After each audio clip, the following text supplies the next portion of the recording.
আল্লাহ রাব্বুল আলামিন বলেন, وظن أن لن نقدر عليه فنادى في الظلمات أن لا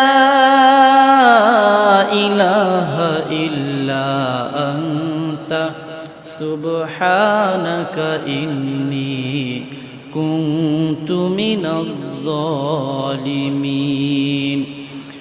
আল্লাহ রাব্বুল আলামিন বলেন, ইউনূস পয়গম্বর যখন সাগরের গহীন অতল তলদেশে মাছের পেটে চলে গিয়েছে, ইউনূস নবী চিন্তা করলেন, আহারে, আমি তো কঠিন বিপদের মধ্যে আমি নিপতিত হয়েছি।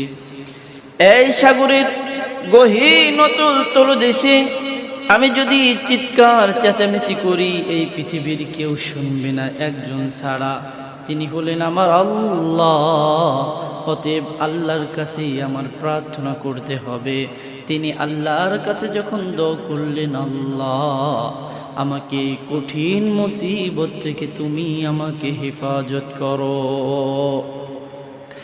মুসলমান ভাইরানি আমার, আল্লাহ রাব্বুল আলামিনের কাছে যখন ইউনূস পয়গম্বর প্রার্থনা করছেন, আল্লাহ পাক রব্বুল আলামিন ইউনূস পয়গম্বরের ডাকে সাড়া দিয়ে ইউনূস পয়গম্বরকে শুধু কঠিন বিপদ থেকে বাঁচিয়ে দিয়েছেন। শুধু তাই নয়, আল্লাহ তাআলা বলেন, ফাস্তাজাবনা লাহু ওয়া নাজ্জাইনাহু মিনাল গাম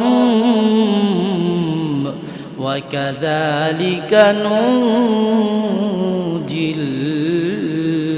মুমিনিন।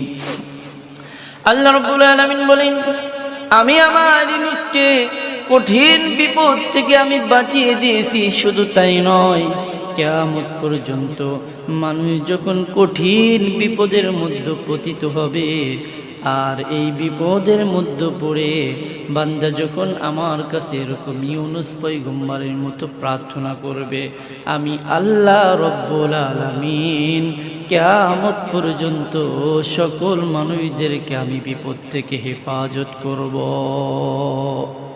আল্লাহ তাআলা বলেন, ইউনূস পয়গম্বর যেমন বিপদে পড়ে মুসিবতে পড়ে আমার কাছে প্রার্থনা করেছে, অনুনয় বিনয় করেছে, আমি ইউনূস পয়গম্বরকে যেভাবে এই বিপদ থেকে বাঁচিয়েছি, ঠিক তেমনি ভাবে কিয়ামত পর্যন্ত যত মানুষ বিপদে পড়ে মুসিবতে পড়ে মানুষের পিছনে না করে যদি আমার কাছে 2 রাকাত নামাজ আদায় করে সিজদা দিয়ে আমার কাছে যদি প্রার্থনা করে, আমি আল্লাহ পাক রব্বুল আলামিন ইউনূস পয়গম্বরকে যেমন আমি হেফাজত করেছি, আমিও তাদেরকে এভাবেই হেফাজত করব। জোরে বলি।